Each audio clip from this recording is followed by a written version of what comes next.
Hi, welcome back to my Genkan in Kumamoto, Japan. I'm Claire, I'm in my mid-50s, I love to garden. I have been in Japan for 30 years. I have very few gardening friends and I'm hoping to create a community here on YouTube to exchange ideas, get advice and share some of the knowledge I've gained from gardening here for a good 18 years now.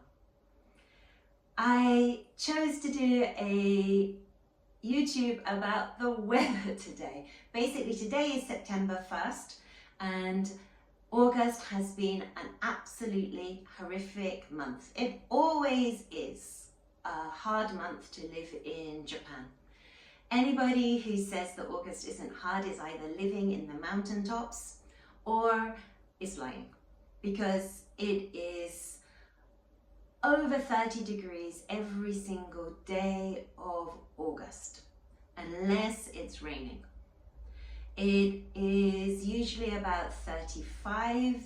This year it's just been terrible. Some places have been up to 40.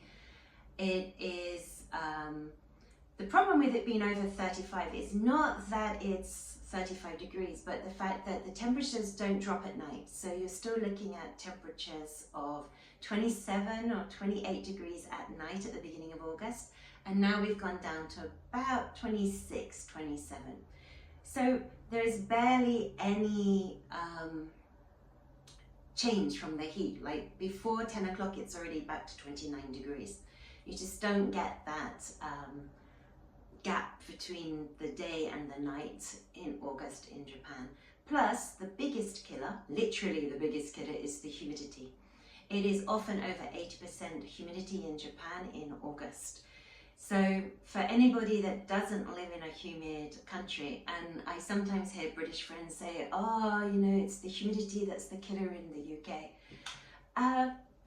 It is humid in the UK and you don't have air conditioners, and that does make it really hard in the summer when you have a heat wave.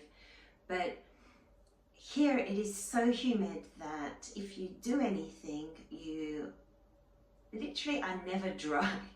So some of the biggest challenges in summer in Japan are very simple things like getting out of the shower and being dry enough to put your underwear on. Going swimming and putting on a swimming costume to go swimming and taking off a swimming costume after swimming is one of the hardest things you can do in August. You are just never dry.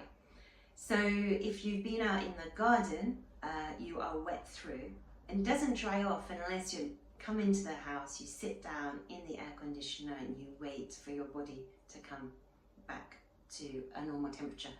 And it's the humidity that makes everything so hard in Japan. It just is like cutting through like thick air every day. And the plants also have trouble with this weather. If you have a look at the chart that shows the weather in August, you'll see that as I said, we had weather over 30 degrees every single day, apart from there's a small blip.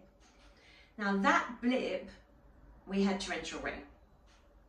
And actually this year we had record-breaking torrential rain, although I do feel they say it almost every year. But this year in my town we had record-breaking torrential rain. We had 404 millimeters, so 40 centimeters of rain in 12 hours. So this is also another huge problem with gardening in Japan. It is dry, dry, dry, dry in the soil. We don't have rain for weeks at once. And then we have maybe a typhoon, or like this time we just had a weather front that came in and brought torrential rain. We had 40 centimeters of rain in 12 hours. So the plants, everything was drenched. After this rain stopped, that's when all the insects came out. We had problems. I had a lot of problems with insect damage and caterpillars and things, because I think the plants became so damaged after that rain, after having to deal with drought, that they found it really hard to bounce back. Even though 2 days after that rain, we then no longer had any rain for another 10 days. So what do you do when it rains so long, when you have like 40 centimeters of water water. How long do you wait before you start watering your garden again if you're having no rain after that at all? So is that enough rain deep down in the soil? Is that enough rain to keep my plants going for 2 weeks until it rains again in 3 weeks? Is it enough rain until for 3 days when the top of the soil is bone dry and you have to put your finger down quite far to find moisture? Or should I just leave the garden to nature, or should I start watering my garden like within 3 days of 40 centimeters of rain? This is something I really struggle with, and I think last year I definitely overwatered my garden. This year I'm trying to be really good. I'm trying to water it once and then leave it for at least 2-3 days before I water it again. But I see my plants, and I'm so worried that they're going to die from lack of water. It's very, very hard to resist the temptation to go and water them, but things look a little bit better this year. So another problem about the weather in August is that it is just so unrelatable to anything else I see in English on YouTube. So I follow a lot of very famous YouTube gardeners. I love to watch British YouTube gardeners and just be very envious of their gardens, and I learn a lot of information that I can't actually use in Japan, or if I do use it, it doesn't work. But I also watch American YouTubers that are supposedly in places in America where it's as hot as it is in Japan, but they don't have the humidity, or it's much, much colder in their winter, so they have their seasons, the difference between their seasons is a lot stronger than where I am.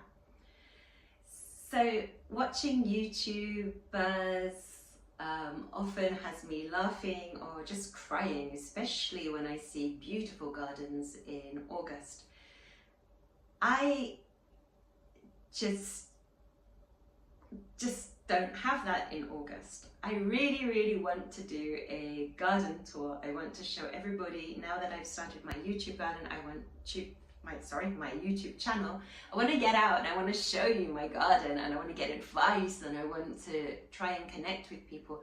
But my garden in August just is so sad. So I decided to make this video so I could link it to my garden tour, so that if people bother to click through and anybody ever watches anything, if they click through, they'll get an idea of what I'm up against, and hopefully they'll stick around enough to see my garden when it's looking a lot better, which is autumn and spring.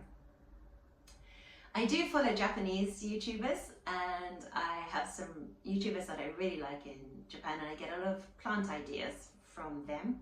But you don't have the same chats, you don't have, like, it's not as nice to follow Japanese YouTubers when you know, you don't get that kind of connection that you have when you're with another English speaker. So if anybody follows anybody in Japan that gardens, and they can recommend in English, and they can recommend their YouTube channel, if you could post a link to it, I would really, really appreciate it. I want to finally say, if anybody came across my channel because they're thinking about traveling in August to Japan, please don't.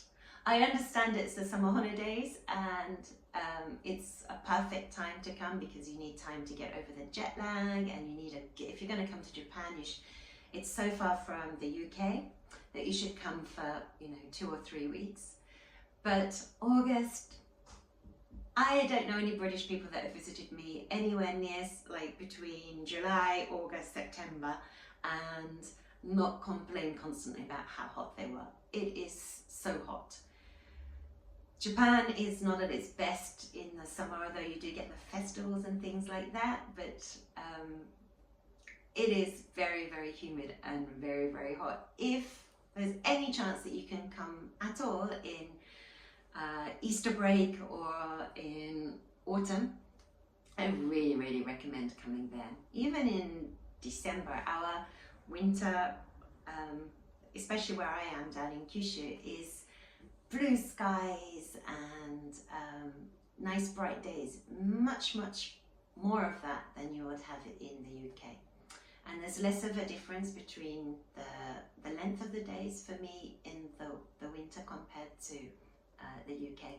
So if you do want to come to Japan on a trip, I really suggest that you don't come in August if you can manage it in any way. Thank you for watching. I would love it if anybody liked my channel or left a comment. That would be very much appreciated. See you next time, hopefully for a garden tour. Bye!